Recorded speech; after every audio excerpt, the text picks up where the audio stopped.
Okay, so here we have a male patient with a very large stone burden. The stones are approximately 3 centimeters in total size. They have some upper pole and lower pole stones. Typically would consider PCNL for this case, but given the fact that this patient is fairly elderly with a lot of medical comorbidities, we elected to perform a ureteroscopy, kind of an extensive ureteroscopy, to try to fragment the stones as best as possible to avoid the more morbid and involved PCNL with the attendant risks for this particular patient.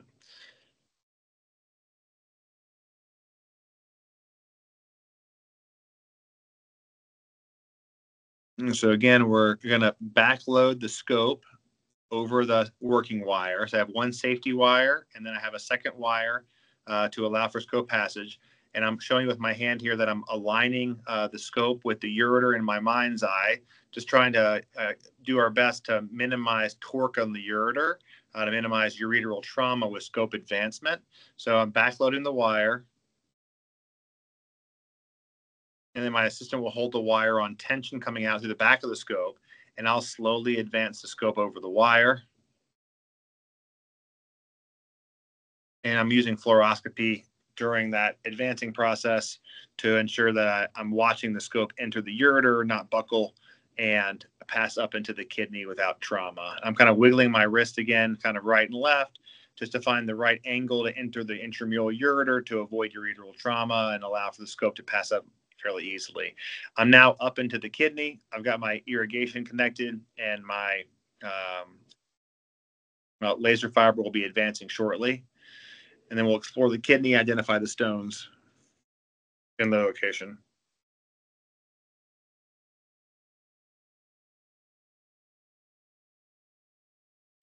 For these prolonged ureteroscopies, using a scope like the DURS is very helpful because you don't have to contort your body. You can stand up straight.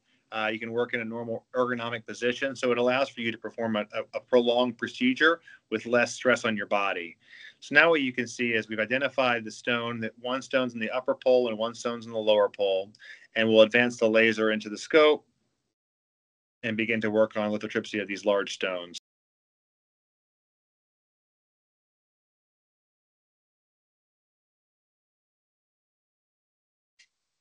And what you can see with my hand here, I've got the laser advanced, and I'm working in a single hand technique, starting to dust the stone from the edges, kind of painting the edges to fragment the stones into very small pieces.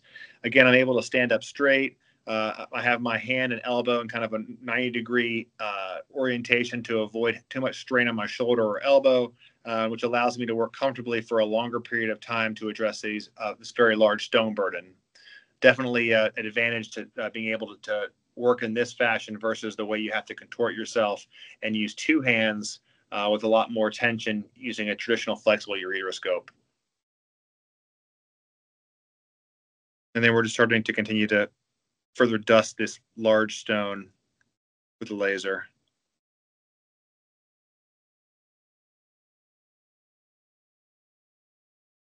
This stone composition is moderately soft, so it's dusting very nicely and breaking down fairly quickly.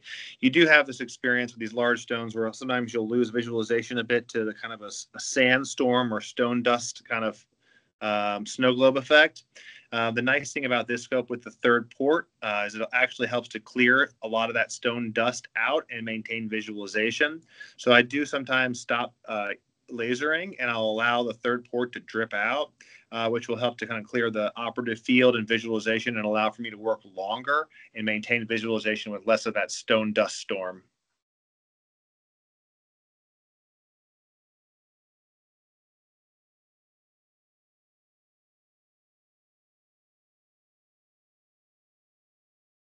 And again, I'm just using my thumb and forefinger, kind of trading off to flex and extend the scope tip as needed to move around in the renal pelvis.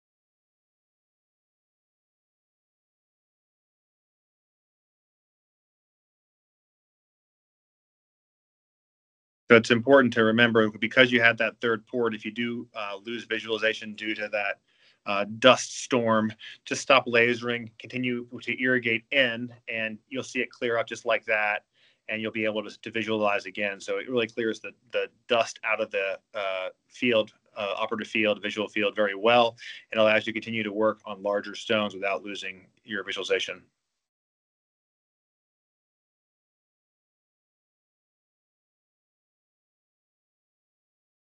At this point, it looks like we've got a pretty good fragmentation of the upper pole stone. So we're going to flex around and look into the lower pole. What you're going to see here is me using my thumb and forefinger to manipulate the tip of the scope to allow to move the scope, allow movement of the scope into the lower pole without having to use your elbow or shoulder to change scope position.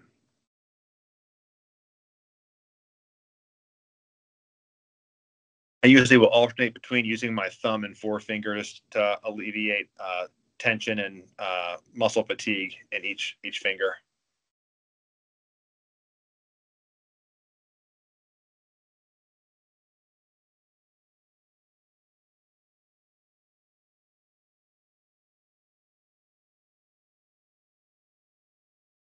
And you'll notice the way I hold the scope, it's all in one hand. You don't need to use two hands during the procedure. That it does free up your second hand to pass baskets or lasers, and also just alleviates the need to be torquing on the scope using your second hand, which is much less fatiguing to your body.